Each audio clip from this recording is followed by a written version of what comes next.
Hola, ¿qué tal? ¿Cómo están? Bienvenidos a una nueva emisión de Estampa Morelos. Mi nombre es Ana Sofía Insunza y es un placer que nos acompañe. Y esta ocasión, vamos a aprender tanto, de historia, de cocina, fuera de aire, de cámaras. No saben qué delicia, así, delicia de conversación, porque en esta ocasión tengo conmigo a Jesús Zabaleta, quien es, bueno, historiador, pero sí en gastronomía también, pero sí en historia de México, de Morelos, y además es presidente de una de las asociaciones más importantes de Morelos. Sin más preámbulo, lo presento con ustedes. Hola, buenos días, Jesús, Ana ¿cómo Sofía, muy estás? buenos días. Es un gusto saludarte. Un gusto saludarte, ya con antojo, ya con ganas de platicar, ya con ganas de aprender, porque sabes que vivir en Morelos es una experiencia, definitivamente, por eso tanta gente de fuera venimos a vivir aquí. Y de pronto pensamos que en Morelos no hay tanto, y en Morelos hay muchísimo que aprender, hay muchísimo que ver, hay muchísimo que disfrutar y que comer. Por supuesto, hay Te doy mucho la por conocer bienvenida. del estado de Morelos. En un territorio tan pequeño, como bien dices, hay una diversidad enorme de expresiones culturales, de hechos históricos, de expresiones culinarias, de personajes que trascendieron la historia nacional. Y en esta perspectiva, Morelos es un referente nacional para una serie de manifestaciones culturales que han incidido a lo largo de su historia. Considerando que Morelos, este territorio, no ha variado prácticamente desde sus orígenes en la época prehispánica, con los señoríos de Cuauhnáhuac y Huastepec, Ujú. y a la fecha, después de haberse creado esta entidad de 1869, a la fecha es prácticamente la misma delimitación territorial. Y esto nos permite tener una visión regional para comprender su historia. Es una maravilla. Yo, desde el primer momento en que empezabas, ya sabes, siendo de la Ciudad de México, que empiezas a venir desde chiquita, a pasar que el fin de semana a Cuernavaca, pero te empiezan a llevar que a Huastepec, que a Cocoyoc, pero que sea Santiago Tepetlapa, esta pequeña comunidad. Quedas maravillada por los paisajes, las flores, el clima, es una maravilla. Pero yo quiero empezar desde el principio. Sí, Tú naces en Jojutla. Zacatepec. En Zacatepec, ok, naces en Zacatepec. Y de repente, ¿cómo te empiezas de niño, pues un niño cómo se empieza a interesar en tanto? ¿Me explicó? Sí. En conocer la historia. Normalmente los niños, la clase de historia es lo que menos les llama la atención, ellos les llama la atención como más jugar, etcétera, etcétera. Pero tú, desde chavito empiezas. Efectivamente, y es en el entorno de la familia. La familia Qué materna maravilla. siempre tenía libros y era el hábito de leer después de la comida. Ok. Los domingos el hábito de leer el periódico, las tiras cómicas, Ujú, revistas. ujú, La formación de mi abuela materna, Marcelina, una mujer lectora de la Biblia, una exégeta prácticamente, ujú. me indujo por una parte a leer la Biblia, mi madre me indujo a leer libros de fábulas, Ok. de, y había una serie de biografías en la década de los 70 que se publicaban tanto por editoriales mexicanas como españolas Ujú, de personajes importantes, de hechos importantes, y ujú. fue un primer acercamiento. El entorno de libros de la familia me llevaron a este conocimiento de la lectura y particularmente de la historia, a pesar de que mi perspectiva desde niño, mi obsesión desde niño, fue estudiar medicina. Y aún Ok. estudiando medicina, yo continué interesándome en la historia y terminé dejando la medicina La por la medicina. historia, y la historia regional particularmente. Y esta perspectiva histórica se amplió al tema del patrimonio cultural, que ha sido en los últimos 30 años mi línea de trabajo. Qué interesante. Y fíjate, tu abuela, tu mamá, la familia. Qué importante y cómo se ha perdido a través de las generaciones, nuevas generaciones, ese acercamiento a sentarse a lo mejor, te imaginé perfecto, con tu familia sentado, leyendo, en círculo quizás, cada quien inmerso en la lectura, pero compartiendo. ¿Compartías con tu abuela? Por supuesto, de hecho era el nieto más cercano por Mm, este gusto por la lectura y por este conocimiento de textos religiosos. Y ello me llevó también a adentrarme desde muy pequeño en esa percepción ujú. sensorial de los aromas de la cocina. Por ejemplo, soy el único nieto que heredó algunos gustos particulares de mi abuela con respecto a ciertos caprichos, como tomar un agua de tamarindo densa que nadie podía tomar por la cantidad de azúcar. O, por Ok. ejemplo, comer cajeta a cucharadas. Eran gustos muy ¡Ay! particulares. ¡Qué Pero de mi abuela cosa! recuerdo todavía en algo que mi madre describe en su libro, cuya segunda edición acaba de aparecer, que es Ujú. el tema de las fiestas. Como en torno de la fiesta también, la preparación de la comida implicaba esa percepción intensa de aromas, esa percepción de colores, ese bullicio en torno a una comida de fiesta. Qué Y esto rico. fue precisamente marcando pautas, fue generando una impronta de la comida en mi persona. Sí, me imagino que de pronto la hora de la comida, quizás también de la cena, el desayuno, el aroma al café, bueno, que es una delicia que compartimos este gusto, que es Efectivamente. maravilloso. Mire, público querido y conocedor, aquí estamos con nuestro cafecito. Pasar por la cocina de pronto era como quererte regresar, o sea, pasabas y regresabas simplemente por ese aroma. Y era aroma también a abuela, era aroma a la comida, aroma a la familia. Por supuesto, y ver todo lo que implica Qué rico. la cocina, desde la compra de los insumos, la crianza de las ¿La gallinas, de los acompañabas, por guajolotes. ejemplo, al Poco, mercado? realmente poco, Ah, porque la dinámica en ese entonces era más bien de juego con hermanos, con primos, ok. pero no dejaba de llamarme la atención. Recuerdo, por ejemplo, un pollo a la crema que hacía mi abuela, que era una delicia, con gallinas engordadas por ella misma. Ok. Esto cambia radicalmente la percepción de los sentidos. Ajá. No podemos ya probar algo semejante si no es a través de una crianza del propio insumo. En la actualidad los sabores se han diluido, se han cambiado o se han perdido, justamente Ujú. porque esta dinámica de la producción de insumos en casa es diferente. Esta impronta tiene que ver también con esta perspectiva de mi abuelo, un hombre que aprendió a leer por su cuenta y Ok. que siendo autodidacto fue maestro de escuela, se hizo agricultor, muy pequeño Guau. fue arriero y después fue un hombre que participó en el proceso de instalación y construcción del ingenio Emiliano Zapata de Zacatepec, fue Guau. representante agrario y murió a los 84 años. De él aprendí también este gusto por la lectura, Qué esta, belleza. este acercamiento al conocimiento a través de los libros. Recuerdo muy bien el aroma del despacho de mi abuelo, ¿A qué donde olía? atendía diferentes asuntos. Olía a madera, olía a papeles, olía a libros. Una mesa grande de madera, su cajón donde tenía sus bolígrafos y sus plumas fuente, un sacapuntas ACME que estaba instalado en una esquina de la Acme. mesa, Ok. sí, sus archiveros.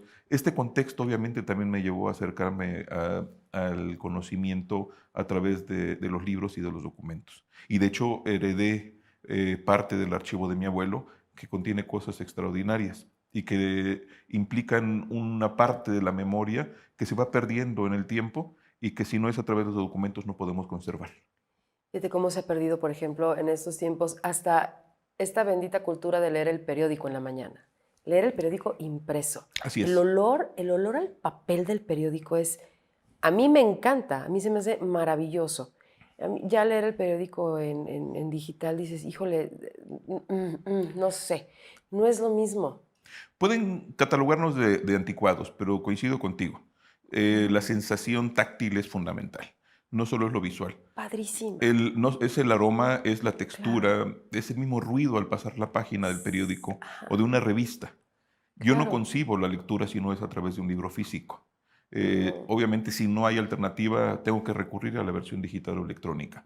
Pero si de un libro yo necesito hacer una consulta de una línea en una página de un capítulo, compro el libro, porque para mí es importante. Sí, claro, vale la pena hacerlo cuando tienes esa posibilidad, como bien dices, no, pues si está nada más de manera electrónica, bueno, ni modo, pero la verdad es que eso, hojearlo, ver los dibujos, las impresiones, tocar el papel, a mí se me hace espectacular, espectacular. Porque además tengo que comentarte que yo trabajé algún tiempo como reportero y ¿Ok? estuve muy de cerca en el proceso antiguo de producción de un periódico. Esas imprentas enormes, ¿no? Sí, esos rotativos, pero que en Ujú. Cuernavaca no había, por ejemplo, y yo trabajé en un periódico, en un semanario, en donde teníamos que mandar las notas, se capturaban y ya venían los pliegos impresos para que el armador del periódico a mano hiciera los cortes No y es con cierto. cera pudiese hacer el montaje de las columnas para después enviar otra vez el periódico a la Ciudad de México con los negativos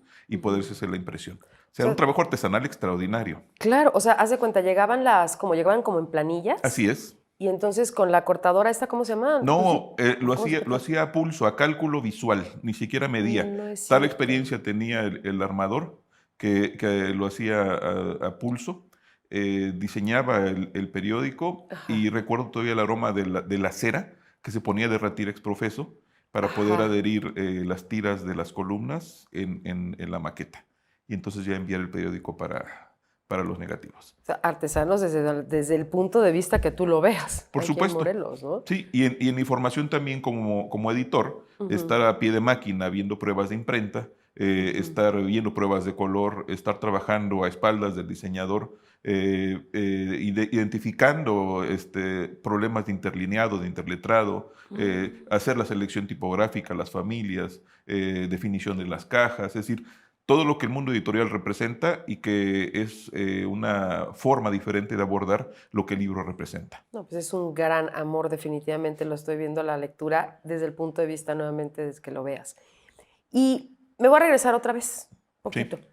Eh, Creces, primos, sigues con familia. ¿En qué momento decides que vas a estudiar medicina? ¿Por qué medicina?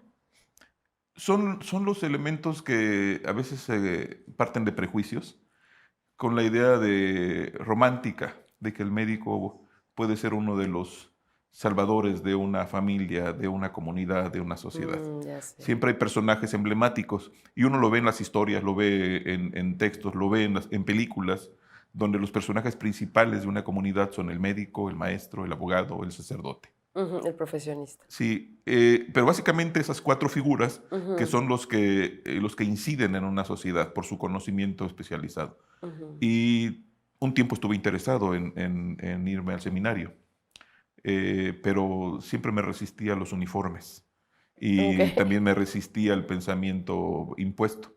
Y sí. desde la perspectiva de la medicina pensé que podía aportar más a la sociedad. Y fui persistente en estudiar medicina hasta que el tiempo me fue dando otra perspectiva, me fue marcando otro camino y la historia fue siendo paulatinamente el eje articulador de mi vida cotidiana. ¿Cuánto tiempo estudiaste medicina? 5 años, No, pues sí te aventaste un buen cacho. ¿Y sí. como para dónde querías ir? ¿A qué rama de la medicina? ¿A qué especialidad? La neurocirugía siempre me ha llamado la atención, Wow. sí. Sin De las más embargo, complicadas. ¿perdón? De las más complicadas. Por supuesto, Uh. me gustan las complicaciones. Y cuando me decidí dejar la carrera, porque fue una decisión dejar la carrera, porque me apasionó la historia, entendí que no me había equivocado, pero que estudiar medicina me había ayudado a definir muchas cosas. Finalmente, la medicina me Claro. ayudó a ser también editor y corrector de estilo, porque me abrió una perspectiva que habitualmente no tenemos en términos técnicos. Y puedo por ejemplo, hacer corrección de un libro especializado en la materia y también tener un diálogo con los médicos que me atienden con una visión muy diferente del paciente que llega Claro, sumiso y con pleno desconocimiento de lo que va a ser tratado. Es decir, agradezco el aprendizaje que tuve en por esa rama supuesto. del conocimiento, sin embargo, estoy feliz completamente de haber optado por las humanidades y particularmente por la historia regional y por el patrimonio cultural. 5 años en medicina te dejan, claro, un conocimiento amplio en el cuerpo humano y en lo que puede y lo que no nos puede pasar. Y por ejemplo, ahorita en esta pandemia que nos atacó tan fuerte y tan Ujú. repentinamente a todos que ni siquiera preparados estábamos. Nunca nos imaginamos que un bichito así, Sí. minúsculo, minúsculo, pues nos fuera a dar en la torre tan fuerte como nos vino a dar. Eh, Dentro de tu conocimiento de medicina, ¿sabías más o menos como para dónde podíamos ir? De hecho, la perspectiva de los especialistas Ajá, no era del todo cierta, tratándose de un virus poco conocido, porque ajá, ya existían expresiones de coronavirus. sí, eh, la muestra está en que muchos países no supieron enfrentar el inicio de la pandemia. Aún los especialistas no sabían bien a bien cómo actuar. Y lo que sí sabíamos es que deberíamos tomar precauciones, algo que algunas instancias no hicieron en su momento. Y el conocimiento mínimo que tenemos todos era de la protección, de evitar contactos. O sea, lo que ahora sabemos que debe hacerse es lo que algunos hicimos desde el principio. No acercamiento, protección de vías respiratorias, Lavado de manos. el cuidado en la higiene generalizada. Y esto, por supuesto, que a algunos nos ha ayudado. Pero hay gente que, despreciando por completo el conocimiento mínimo, resultó infectada. Y en algunos casos, obviamente, perdió la vida. Perdió la vida. Y fíjate, no sé si tú de chavito, de niño, jugabas en el lodo, en la tierra. Por supuesto. Te raspabas. Yo me comía hasta las cucarachas, ¿sabes? Sí. Y éramos bien felices y no nos pasaba, éramos como inmunes, ¿no? ¿Qué pasó? Bueno, es que la vida sedentaria, la vida citadina, fue generando una disminución en la capacidad de defensa del organismo. Yo digo que hay quienes estamos hechos de otros materiales, tenemos otras capacidades de resistencia, porque lo fuimos desarrollando desde la niñez. Claro. Hoy difícilmente un niño se trepa a una barda, a un tecorral o a un árbol, si no es en el ámbito donde se desarrolla que esto exista. La vida sedentaria afecta. Por eso encontramos niños con severos, incluso ya con enfermedades crónico-degenerativas, niños con diabetes, Corazón. problemas de sistema circulatorio. Somos una sociedad que se ha ido debilitando y que es menos capaz de enfrentar algunas enfermedades. Y esto tiene que ver mucho con la vida sedentaria y con la alimentación, por supuesto. Claro, comíamos diferente. Comemos supremamente diferente. Mira, siento que en este momento como que empezamos a cultivar hasta en nuestras casas, no importa si vives en departamento o en casa, te pones a cultivar ya hasta tus hierbitas, por lo menos estamos regresando a ahora es moda, antes era, ahora es moda. Así es. ¿No? ¿Qué te parece si con este comentario nos vamos a una breve pausa? Porque hay muchísimo que comentar. Por supuesto. Yo creo que no nos va a alcanzar nunca, pero unos 3 programas, ¿te late? Va, me parece. Vamos a una breve pausa, regresamos. No se vayan. De Estampa Morelos con Jesús Zabaleta.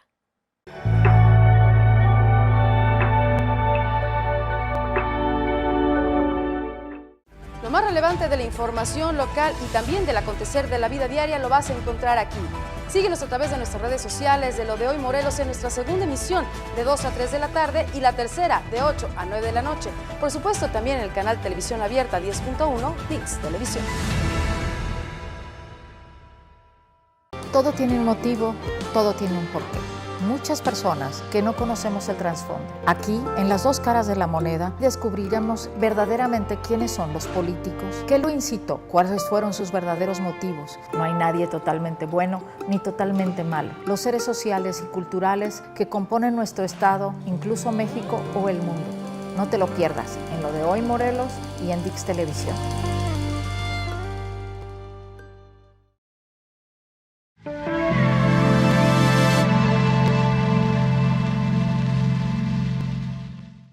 Ya estamos de regreso y seguimos con esta plática tan rica que estos primeros 15 minutos a mí se me fueron como agua, caray. La verdad es que ni al café le tomé. Entonces, qué rico, Jesús, qué rico platicar contigo. Y espero que tú también lo estés disfrutando porque creo que es igual el querer aprender que el querer, pues, como mostrar todo lo que sabes, ¿no? Yo siempre he planteado que el aprendizaje siempre es un intercambio. La forma en que uno comparte implica un proceso de retroalimentación. Sí. Todos los días aprendemos algo. Gracias por compartir, porque yo te puedo así firmar sobre papel que la gran mayoría de los mismos morelenses no conocemos tanto del estado. Efectivamente. Y digo no conocemos, ya me siento morelense porque aquí vivo, pero no conocemos. De repente me preguntabas fuera de cámaras, ¿qué conoces del estado? Y yo así... pues sí, Yecapistla, la asesina, ¿verdad? Pues Huastepec, porque pues ahí está Cocoyoc. Pero qué pueblos mágicos, de verdad, qué municipios hay. Y son un buen, y son a lo mejor muy pequeñitos, pero existen, y son considerados pueblos mágicos. Y es bien interesante poder, sí, conocer todo esto que tú nos puedes compartir. A mí me encanta. Y nos quedamos en el bloque anterior con esto de que regresa ahora como moda el empezar a cultivar nuestros alimentos, ¿no? Entonces Sí. yo, por ejemplo, en mi caso tengo una jardinerita que tengo especies, ¿no? Especies. Y ya siento que estoy regresando otra vez a la raíz. Pero creo que nos hace falta regresar en muchas otras cosas, no nada más en la cuestión de la comida. De hecho, la memoria nos sirve para eso, para dimensionar cómo es que hemos evolucionado. Y en Morelos, efectivamente, hay un desconocimiento muy, muy amplio Es terrible. de nuestra historia. Si en un estado pequeño, insisto, tenemos una gran diversidad de expresiones históricas y culturales, y los morelenses hemos despreciado un tanto esto. En la perspectiva de la cocina tradicional morelense, Oh, eh, qué rico. tenemos el prejuicio de que nos imponen modelos, visiones externas, y pareciera que solamente comemos cecina y tacos acorazados, cuando en Morelos, en todas sus regiones, hay una diversidad enorme de expresiones culinarias. Y aquí yo me iría a un replanteamiento de lo que debemos entender con respecto a la territorialidad.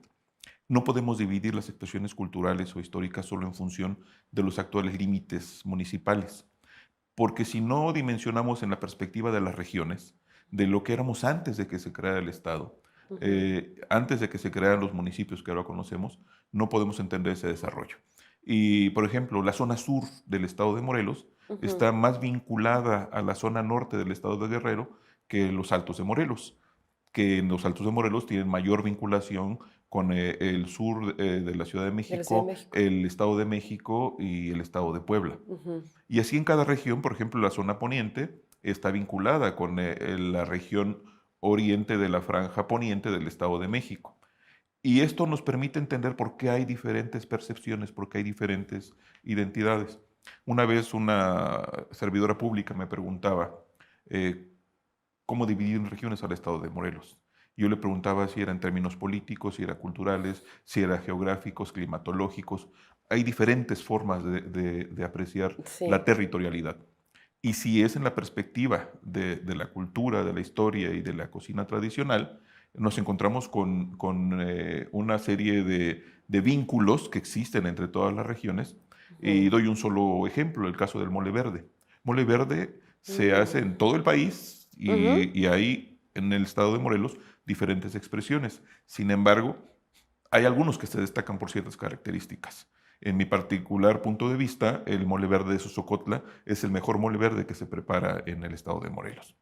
Y si hablamos de cecina, la de Yecapixtla no es la única. Hay cecina en todo el país, con diferentes características, incluso con diferentes nombres. Que enchiladas y que si no sé. Sí, Bueno, no, es la como carne que- enchilada, ajá. pero el tasajo como tal, en algunas partes es la cecina fresca, en otras es la cecina seca.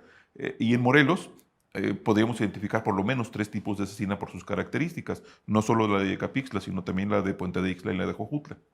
En el Ok. caso del taco acorazado, es un invento del siglo XX por su denominación en Cuernavaca, pero tiene su origen en el taco de arroz, que como tal se le sigue denominando en la zona oriente del estado. Allá no conocen al taco como taco acorazado, sino como taco de arroz. Taco de arroz. ¿Sí? Y puedo dar muchos ejemplos de la expresión, por ejemplo, de tamales. La zona lacustre de Morelos tiene expresiones muy particulares de tamales de pescado que se envuelven en hoja de totomostle y se cuecen a la parrilla o a la plancha, al fuego, y eso permite una cocción directa.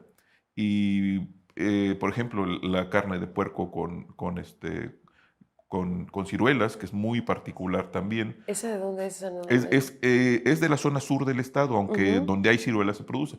Pero no solo es de Morelos, también es de Guerrero. Pero adquiere particularidades en cada región. Estas particularidades vienen a través de los ingredientes. Me imagino que a lo mejor un mole le ponen pepita y al otro le ponen pistache, por decirte algo, ¿no? O sea, como un ejemplo. Por ¿Tiene que ver ejemplo, con eso? Sí, sí, tiene que ver. Por ejemplo, los moles rojos que hay en Morelos. Oh. Hay moles rojos con pocos ingredientes, como el de la zona de Tepalcingo, o particularmente el de fiesta que hacen en Santa Catarina, en Tepoztlán, que son moles más caldosos, más picantes, o moles más elaborados que encontramos en diferentes partes del estado. Son Hablábamos los más hace rato, pastositos, ¿no? más Ajá. pastosos, que tienen más ingredientes, son más dulces, o una mezcla de dulce y picoso. Todas estas variedades y expresiones tienen que ver con la migración. Morelos, como un lugar de destino y de paso al mismo tiempo, generó una dinámica muy particular. En el libro al cual ya hice referencia, de la autoría de doña Rosario Castro Quintero, yo hago un pequeño estudio introductorio y hablo un poco de esa movilidad social. Cómo en la década de los 30, cuando se construyó el ingenio Emiliano Zapata de Zacatepec, Sí. hay un arribo de gente de 18 estados del país. Y esto cambia radicalmente el panorama porque hay un encuentro de expresiones culturales y Claro. particularmente en el tema de la comida hay una diversificación de gustos, de recetas y una adaptación mutua. La gente que ya vivía aquí empieza a conocer otras expresiones culinarias que las hace suyas. Y la gente que llega de otras regiones tiene que adaptarse a los insumos disponibles para mantener algunas de sus tradiciones. Y este sincretismo culinario, como podríamos llamarle, es una de las tantas expresiones que encontramos en torno a los ingredientes básicos que existen en el estado de Morelos. Empiezan a compartirse entonces recetas y empiezan a hacer variantes de las mismas, Así es. tanto las que llegan como las que ya Así es. están, y se hace una combinación también maravillosa, también se vale. Eso en los 30 entonces. En cuando los 30 empiezan particularmente, hay que entender que la presencia de este proceso abarca la mitad del territorio del estado. Claro. Y si nos remitimos a procesos muy anteriores, yo siempre he destacado que en Morelos pueden distinguirse tres referentes en términos de insumos. El más antiguo es el maíz, sin duda, Ok. que se descubrió a principios del siglo XX, que en la región de Tlaltizapán, particularmente en lo que ahora es Ticumán, se encontraron restos de teocintle cultivado, es decir, el maíz primigenio, que tenía un mismo periodo de cultivo como el del Valle de Tehuacán, que se consideraba el lugar donde se había iniciado la agricultura, particularmente con el cultivo del maíz. Ok. En Morelos tenemos expresiones muy antiguas de esto. Wow. El segundo producto es la caña de azúcar, Claro. que llega con Hernán Cortés y que hace de este territorio, este pequeño territorio, la zona de mayor densidad productora de azúcar y de mayor densidad en términos de construcción de trapiches y haciendas. Y se convierte en una expresión en la actualidad de invaluable valor en materia de patrimonio cultural. Junto con esto, la presencia de los conventos, que en Morelos también tiene una importante densidad y que nos permite tener esta conocida ruta de los conventos, que no son todos los que hay en Morelos. Por alguna razón, solo se eligieron los de la Franja Norte, y de la ruta de los conventos, que implica 14 de ellos, 11 están en territorio morelense. ¿Sabes qué me llama mucho la atención de algunas iglesias y conventos que he conocido, he tenido la fortuna de conocer? Cómo siguen habiendo, como de manera escondidita, ondas prehispánicas, ¿no? Sí. Sí está Cristo, está toda esta cultura religiosa católica, pero siempre ellos manteniendo su cuestión indígena, su cuestión prehispánica de sus dioses y sus alabanzas que tenían antes, ¿no? Es precioso de repente descubrirlos. Son formas que se consideran de resistencia. Ajá. Sin embargo, los colonizadores, los conquistadores, los evangelizadores aprovecharon muy bien los calendarios litúrgicos de los pueblos originarios y fueron ensamblando, de tal manera que también se fueron encontrando semejanzas entre las deidades originarias y todo el santoral que llega con el catolicismo. Pero es impresionante porque si no te lo dicen, ni siquiera lo ves. O sea, puedes llegar a una de estas iglesias, uno de estos conventos, y la persona que sí sabe te empieza a explicar y es, claro, mira, esto sí es acá y esto es allá. Y te maravillas que siga conservándose todo esto. Me encanta, me hace padrísimo. Aunque también hay que decir, en Morelos se han inventado muchos mitos con respecto a nuestra historia y nuestra cultura. Y esa es la búsqueda de trascender en la memoria, trascender en la historia. Y te doy un ejemplo mucho más reciente del siglo XX. Cuando hablamos del desconocimiento que tenemos los morelenses de nuestra historia, es el personaje emblemático de Emiliano Zapata Salazar. Todo morelense se dice zapatista, pero hay un gran desconocimiento en torno a la figura de Zapata y a su ideario.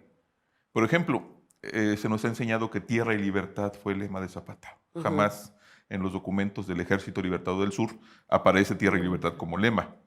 O el lema que aparece en el escudo oficial del Estado de Morelos: la tierra volverá a quien la trabaje con sus manos. Igualmente, son lemas que vienen del anarquismo ruso sobre todo, y que Diego Rivera impone cuando diseña el escudo del Estado de Morelos en los años 20. En sentido estricto, el lema del Ejército Libertador del Sur es el primer lema que aparece en el Plan de Ayala, que fue promulgado el 28 de noviembre de 1911, es justicia y ley. Y después evoluciona para convertirse en reforma, libertad, justicia y ley, que es finalmente el lema oficial del movimiento zapatista, del Ejército Libertador del Sur. Es un ejemplo de tantos de lo que puede representar la historia construida o desde la oficialidad o desde las tradiciones que se van imponiendo, como en torno a la figura del chinelo, que ya podremos hablar del tema particular en otra ocasión, porque se inventan mitos, y esos mitos se asumen ya como verdades absolutas. Y está terrible porque desinforman. En vez de informar, en vez de aprender, desaprendes, porque estás creyendo... Fíjate, yo no sabía todo esto de Zapata, qué impresión. Y hay muchos y un personaje referentes. Tan importante como Zapata, ¿no? ¿Qué personaje, además de Zapata, es tan importante para el Estado de Morelos y en donde también hay este tipo de desinformación? Por ejemplo, sin duda alguna, y aunque no es un personaje morelense, un día como hoy, 19 de febrero, se da el ataque de las tropas realistas comandadas por Félix María Calleja contra las fuerzas insurgentes comandadas por José María Morelos y Pavón en Cuautla.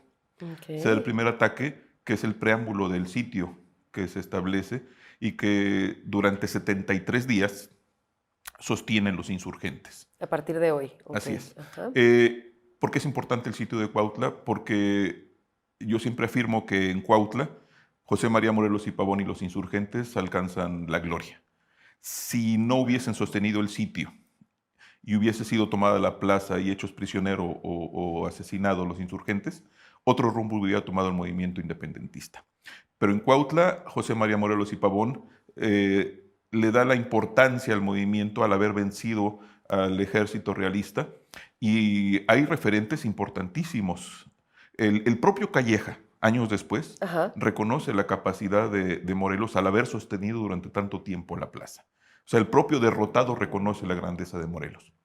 Pero también hay la leyenda de que Napoleón Bonaparte habría dicho, después de haber conocido los hechos de Cuautla, que con 3 generales como Morelos conquistaría el mundo.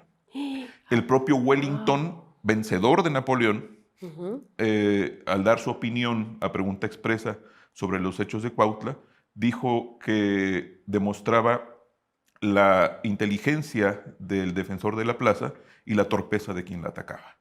Es decir, hay una serie de visiones desde fuera que reconocen la grandeza de Morelos como militar y la resistencia de los insurgentes en el sitio de Cuautla.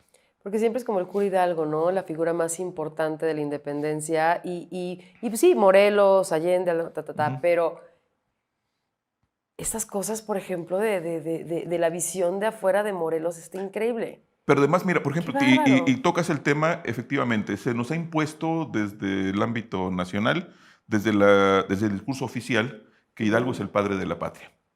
Pero Hidalgo se levanta en armas reivindicando la figura de Fernando VII, es decir, reivindicando a la corona española. Quien realmente hace un planteamiento de independencia total es Morelos, cuando afirma que la América debe ser libre de cualquier otra nación. Y es quien le da sentido ideológico al movimiento independentista. Cuando publicó el 14 de septiembre de 1813 en Chilpancingo Los sentimientos de la nación, Morelos es contundente. Ahí está el germen de la nación mexicana, en estos sentimientos de la nación, donde concibe una nación libre, donde concibe una nación regida por el derecho, por la justicia. Y es esta visión de real independencia la que le da Morelos al movimiento. Y es después Morelos el impulsor de la instalación de un primer poder ejecutivo colectivo, obviamente del Congreso de Chilpancingo, donde se generan las condiciones para construir un gobierno insurgente. Se genera un poder judicial también. es una visión realmente de Estado, es una visión de nación, es una visión de un estadista, la de José María Morelos y Pavón. ¡Qué barbaridad!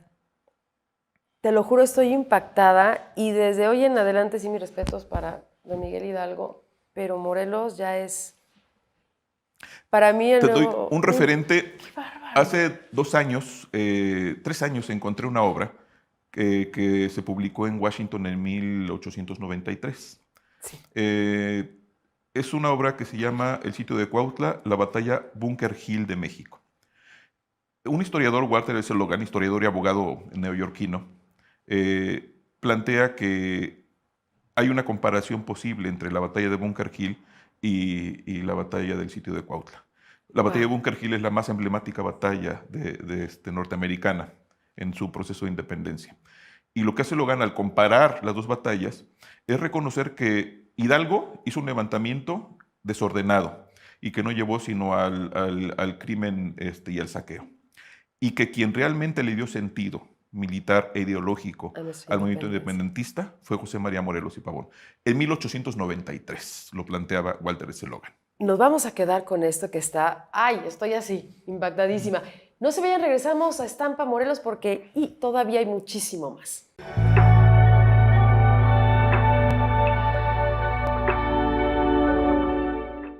Bienvenido a tu programa La Danza de la Vida. Queremos invitarte a que escuches grandes personalidades de la cultura mexicanas de talla nacional e internacional.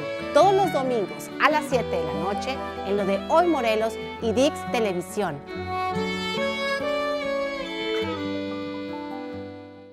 Hola, en Ciudad y Campo quiero invitarlo a que conozcan lo más importante del ámbito rural y del ámbito urbano. Síguenos todos los miércoles a las 5:45 de la tarde en las redes sociales de lo de Hoy Morelos y en el canal 10.1 de televisión abierta Dix Televisión.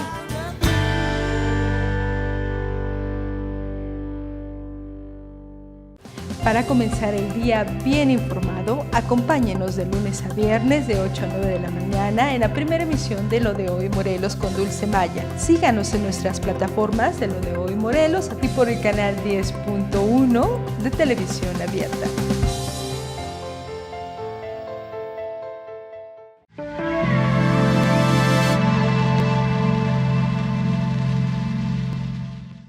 Ya estamos de regreso en Estampa Morelos con Jesús Zabaleta. ¡Ah, qué delicia de conversación, de charla tan interesante! Y le hice una pregunta fuera del aire porque yo, en especial, yo no sabía. Morelos es Morelos, el estado, por José María Morelos y Pavón. Efectivamente. ¿Cómo sale todo esta... Pongamos de Morelos al estado? ¿De quién es la idea? ¿Cómo va? De hecho, después de que se consumó la independencia, Ajá. Cuautla recibió el nombre de Morelos en honor a la batalla y el sitio que sostuvo José María Morelos y Pavón ahí. Sin embargo, ya en el periodo liberal se planteaba crear un estado. Esto se discutió desde mucho tiempo atrás. El primer antecedente, digamos, en términos territoriales es cuando Benito Juárez, ya como presidente, dividió el territorio nacional en distritos militares. Y el distrito militar, el tercer distrito militar del Estado de México, con cabecera en Cuernavaca, formaba este territorio. Okay. El primer gobernador militar de este distrito fue Francisco Leiva Arciniegas. La discusión siguió porque inicialmente este territorio pertenecía al Estado de México. Antes se había segregado el territorio del Estado de Guerrero en 1849 y había un conflicto por quién podía quedarse con este pequeño territorio muy rico en términos económicos por la producción de azúcar. Claro. Finalmente, por razones sobre todo políticas y de estrategia militar, Juárez decidió quitarle poder al Estado de México, creando no uno, sino dos estados, dos nuevas entidades federativas. Y fue la de Hidalgo, el 15 de enero de 1869, y unos meses después la entidad federativa con el nombre de Morelos, el 20 de abril de 1869. Digamos, Entonces, es una Benito ruta muy Juárez. rápida. Es Juárez, no en la perspectiva que dice el decreto de haber reconocido que los habitantes de esta región demandaban tener autonomía y demás, no. Fue más bien un oportunismo militar y político de Juárez para restarle poder al Estado de México y además tener control sobre ciertos territorios que le permitieran salir de la Ciudad de México si alguna contingencia lo obligaba, sobre Ujú. todo con la pérdida de poder que estaba teniendo ya Juárez. Digamos, un contexto político, histórico, de cómo se creó el Estado de Morelos. Y fue el 20 de abril de 1869. Así que ya sabemos de dónde venimos y por qué estamos y cómo nos llamamos. Eso es bien importante. Fundamental. Oye, Jesús, vamos a salirnos ya un poquito de esta historia que, te digo, vamos a necesitar como 18 programas para poder quedar en paz y a gusto. Sí. Y me quiero adentrar, no sé si lo alcanzan a ver, Deliciosos recuerdos. ¡Qué librazo! Es la segunda edición del libro que en 2002 publicamos de la autoría de Rosario Castro Quintero, mi madre. Ujú. En la primera edición se hace una serie de narraciones de cómo ella desde niña se acerca a la cocina, un poco de lo que hablamos ya, la percepción de los aromas, de los colores, de las texturas, como ella en el campo, donde nació y vivió toda su niñez hasta su juventud, percibió y recibió de su padre, que fue agricultor, mi abuelo Alfonso Joaquín Castro Morelos, y desde la cocina, como mi abuela Marcelina Quintero Ríos compartía con su familia lo que había aprendido de generaciones anteriores. ¿Ellos son de qué parte del estado? Aquí viene esta parte enriquecedora. Mi abuelo fue originario de Tepecuahuilco, en el actual estado de Guerrero, y mi abuela de Iguala. Ok. Pero en esta conceptualización regional de la que hablábamos al principio, Sí.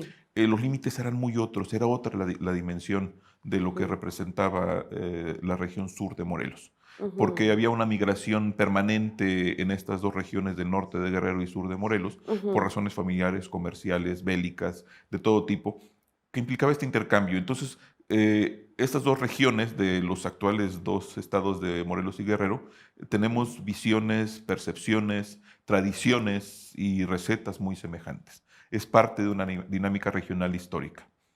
Y este libro lo que hace es compilar estas experiencias, pero además recetas, que hablan también de un proceso de evolución desde las más tradicionales que se comparten en esta región, hasta ya intervenciones que son resultado de los procesos a los cuales hicimos referencia, como el de la construcción del ingenio. Las combinaciones, ¿no? Así es, y hasta la actualidad, es decir, es una aproximación de lo que comemos cotidianamente o en tiempos especiales o en momentos especiales en la zona sur del estado de Morelos. Es una síntesis muy apretada tanto de experiencias como de recetas, pero que nos habla de esa aproximación. Y doy un ejemplo. En el caso del pozole, el pozole blanco que comemos en la zona sur, ¡Qué cosa! allá no tenemos la tradición del jueves de pozole, allá es el fin de semana. Ok. Y no son negocios establecidos. La gente en los portones de su casa o en sus patios tiene mesas para que el sábado, sobre todo el sábado y algunos desde viernes a domingo, la gente vaya a comer pozole ahí o vaya a comprarlo, y con una muy particular forma de presentación.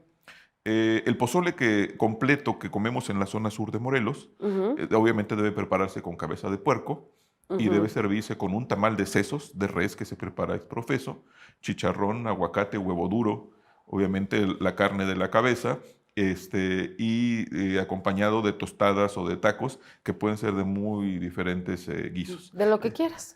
Por supuesto, entonces es una expresión de un colorido, de una cantidad de sabores y de aromas extraordinario, y no lo comemos en otras partes del estado de Morelos. Sí, no me había tocado escuchar, o sea, tanta cosa en un pozole. Sí, digo, es uno de los tantos referentes que podemos encontrar, Sí. como en Tetelcingo, que allá hacen unos tamales de sesos que se cuecen no al vapor, sino en agua, y el resultado es un tamal de sesos en hoja de totomostle que se sirve acompañado de un tazón del consomé resultado de la cocción del ese tamal. tamal. Entonces, Ok. Morelos tiene de verdad una impresionante gama de expresiones culinarias que no hemos dimensionado porque no las conocemos. Sí, claro. Y nos centramos de pronto en unas cuantas que son las que son más cercanas, las que son más famosas, pero no necesariamente son las que mayor tradición tienen. Por ejemplo, como la asesina de Yecapixtla, ¿no? Que es pues, la que, por ejemplo, yo en mi caso es la que conozco. Sí, ¿No? pero La por famosa. ejemplo, sí, pero hay asesina en todo el estado de Morelos. Sí. Sí, y de diferentes características. Yo nada más diferenciaría la de Yecapixtla, que es más gruesa y que además es oreada, tiene que ponerse al sol para adquirir el tono que conocemos oscuro. La de Puente de Ixtla, que es una asesina más gruesa, y la de Jojutla, que es una asesina translúcida. Sí, por lo menos estas tres características podemos encontrar de las variantes de la asesina morelense. ¿Tú recuerdas cuál fue el primer platillo que te enloqueció, por ejemplo, cocinado por tu madre?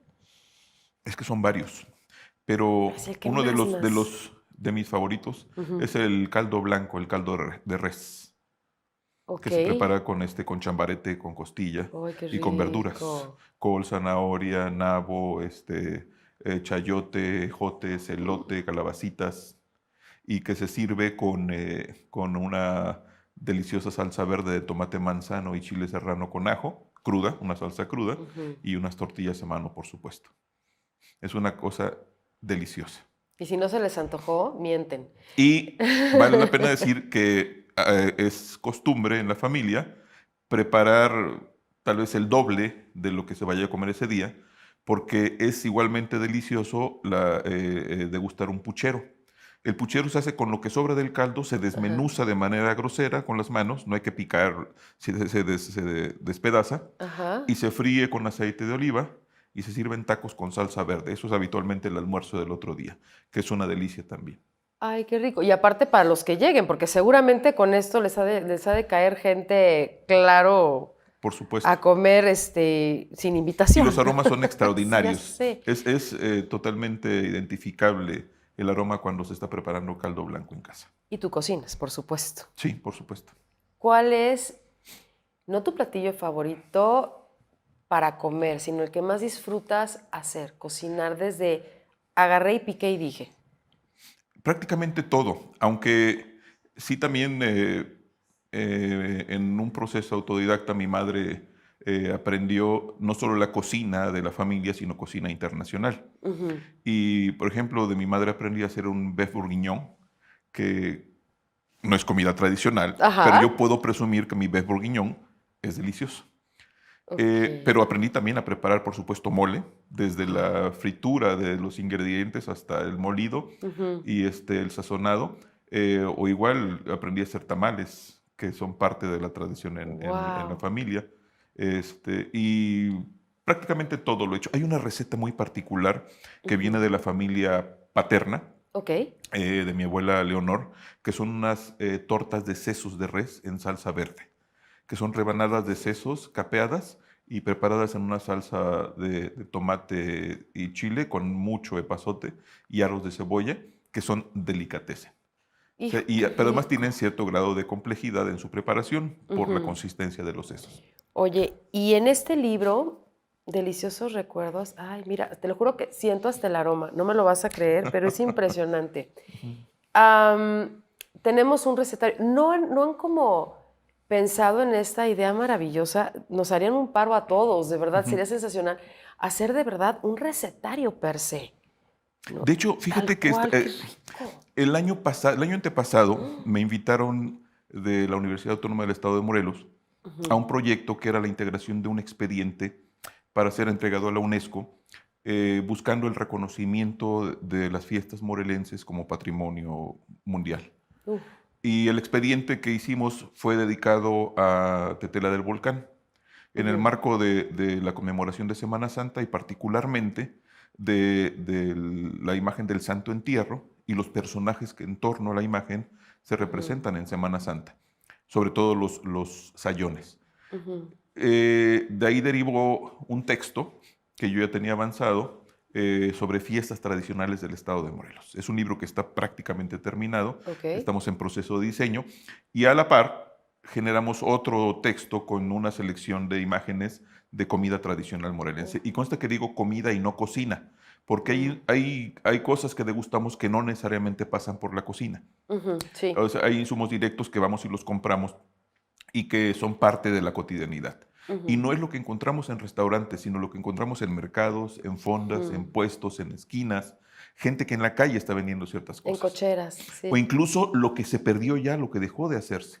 Porque hay cosas que se perdieron para siempre. ¿Cómo? Hay un ejemplo. En Tetecala, en el centro, había una carnicería junto al banco, que ya no existe el banco. La carnicería ya no existe. Pero el carnicero, además de vender la carne, freía trozos de carne de puerco, freía rodajas de rellena y freía la cabeza del puerco también, chicharrón y tacos dorados. Entonces era una delicia. Uno podía llegar a almorzar ahí con unos tacos, unos trozos de carne, o comprar la mitad de la cabeza de puerco para llevársela.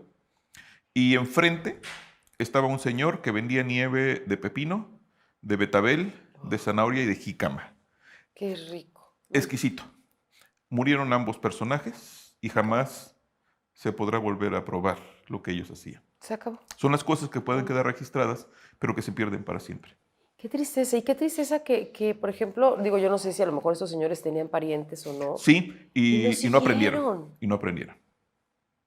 Qué bárbaro. Esas son las cosas que son tristes, de verdad, no seguir esas tradiciones familiares que de pronto no tomamos como tan en serio o tan en cuenta, o pensamos que no son tan importantes.